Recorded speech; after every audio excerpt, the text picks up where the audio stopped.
Time and time again, you need to come in and double check your work, double check yourself to see if you're actually on the right path or not. And the best way to gain confidence is to keep stacking all this result that you have built because you have verified, you have tested countless of times. The reason you and I are talking here today is because there's someone out there that keep testing the platform that we're on, especially YouTube, countless of time until it works perfectly so you and I can communicate like this. The reason we're able to get up and drive every single day and that our airbag doesn't deploy randomly is because they tested countless of times. So it's one of those things where you need to always double check.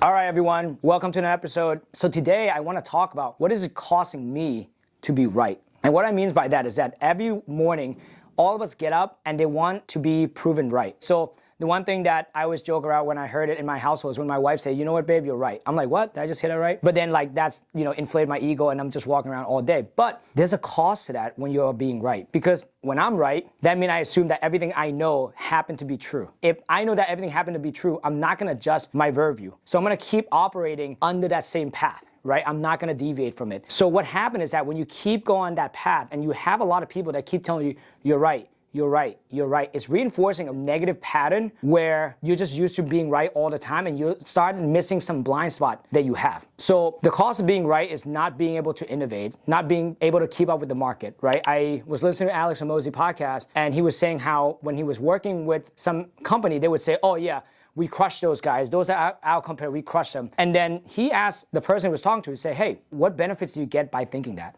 Like, if you are actually right and you're crushing these people, how is that helping you? It's not helping you at all. It's actually making you stuck. Because if you think you're the you're not gonna keep moving forward to keep being better, right? So there is a cost of being right. Another thing that Dan Kennedy also said is that you can either be a justified failure, which is being right all the time, or an unjustified success, which is someone who's actually going against the grain, always innovating, and then when people look at you and be like, oh my God, how do you even make that happen?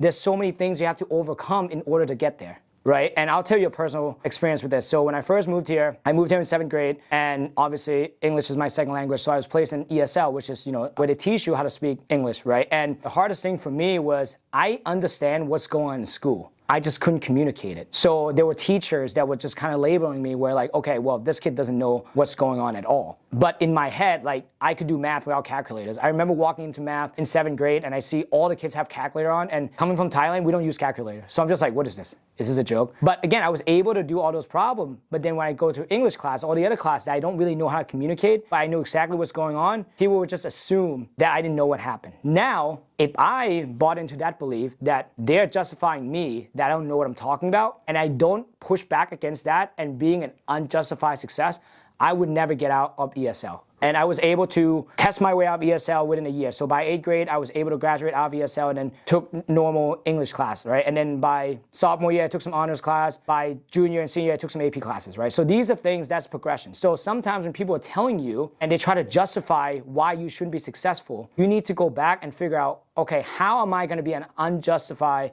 success? And it's all going back to believing in yourself and listen to your heart rather than the voice in your head. Because sometimes the voice in your head really follow that path. Like if 10 people are telling you that the shirt I'm wearing is red, at some point you're gonna say, am I colorblind? But this is where you actually need to trust and believe in yourself and just keep moving forward.